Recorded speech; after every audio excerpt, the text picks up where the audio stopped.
Hi everyone, my name's Katie. I am a mum to a 2.5-year-old little girl, and I have just found out that I am 5 weeks pregnant. This video today and upcoming videos is all about me and my experiences in different stages of my current pregnancy, and also I would like to share at the same time some tips and some information that I found that was useful when I was a new first-time mum.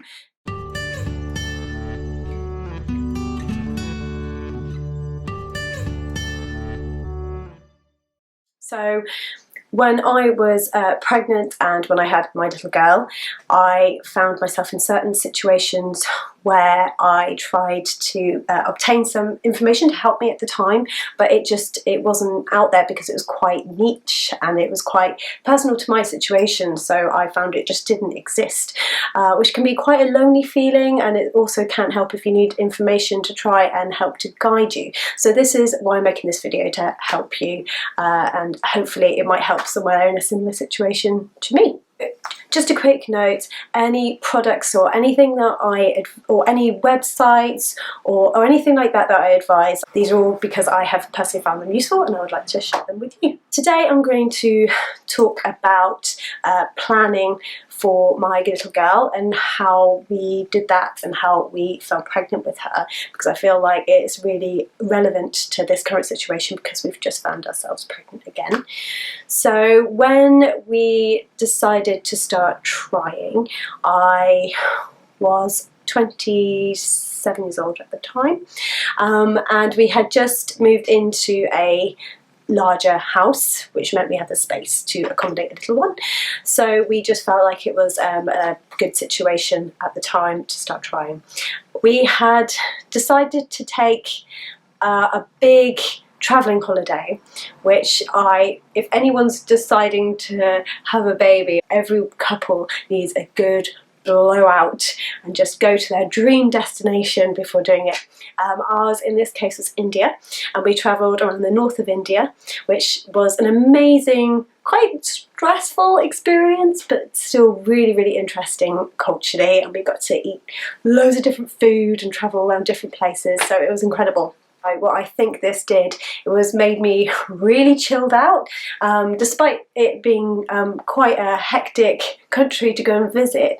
I actually think even just taking time off work, they say changes are as good as rest, so I feel like this really helped me relax and just detach myself from the situations of real life. So that really helped me be quite relaxed, and I think that's really important if you're trying for a baby, to try and get your body as nice and relaxed as possible. Really advocate a nice healthy diet, so I eat a lot of vegetables, a lot of fruit. I know this is all quite simple stuff, but you'll be amazed of how much a good balanced diet can really affect your chances of conceiving.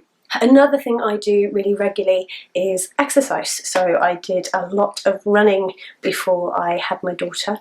I still do, and I still did during. I'll talk about exercise and activity in another video, but I found that this was really, really good at keeping me not only physically well but also mentally well.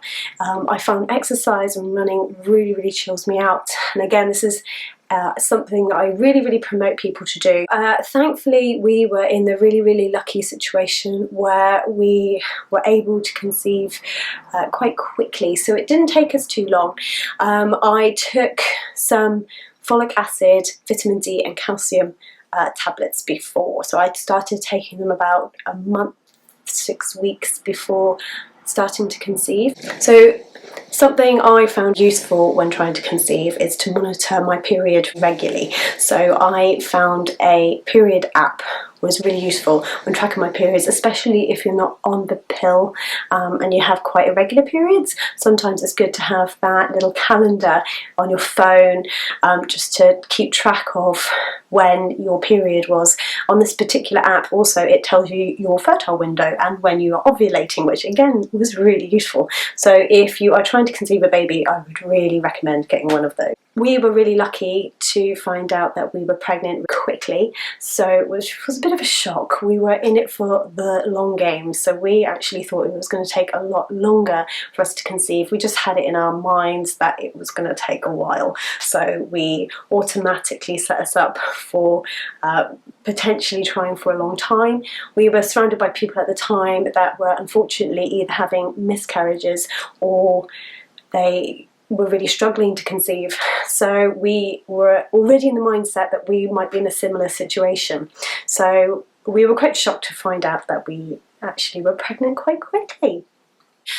So when I found out I was pregnant with my little girl, I used quite a basic, quite like a simple pregnancy test. It wasn't any of these fancy ones. So I bought whatever, probably the cheapest one out there at the beginning, and this particular one had the blue cross. So you had the original line and then you had the one that goes across from it, and this is the one that forms a cross, which tells you if you've got a certain hormone in your urine to suggest that you're pregnant. This one was particularly faint when I tried the pregnancy test. What I didn't realise at the time, the best time to actually use a pregnancy test is first thing in the morning. It's your first wee of the day.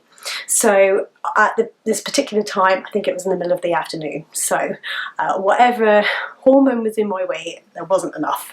So I looked at this pregnancy test, looked down at it, and it wasn't clear at all. So I just went up to my husband, who was brushing his teeth at the time, and just said, "I'm not sure if I'm pregnant. I think I am." And it wasn't until about 10 days later that I had the guts to actually go and buy a clear blue one, which was literally a window that tells you not pregnant or pregnant. So there was no way of finding it difficult to read. So it literally told me at the time pregnant, and that's when I knew, and only then did I start getting excited. When I found out I was pregnant this time, I was actually awake because I'm on toddler waking up time. So I found myself waking up at 6:30 in the morning and prodding my husband saying, "I think I need to try a test now." And because I was very aware of the fact that I wanted to do it with my husband, I also didn't want to do it when my toddler was running around causing chaos. So I wanted it to just be us. I also was aware of the fact that I needed to do it first thing in the morning, as I've previously explained. And again, I just went straight for the clear blue, pregnant, not pregnant one this time, and gave it a try. And sure enough, we're pregnant. So that's me in a nutshell. So this is just a little short introduction to me. I'm going to be covering lots of different things coming up, including how I'm feeling, I'm going to show you my bump each time, my activity levels, what I'm eating, what I'm not eating, and then also giving you lots of tips and things that I experienced as a mum the first time, such as situations you might find yourself in, like telling work, as being a working parent and how you find that difficult, and also things like what do you do if your parents aren't nearby, and what do you do if you've got another physical ailment and you're pregnant. What kind of situation can you be in, and what kind of decisions you'll have to make based on the fact that you are pregnant as well. So all of these things are coming up in my next videos. I hope you enjoy.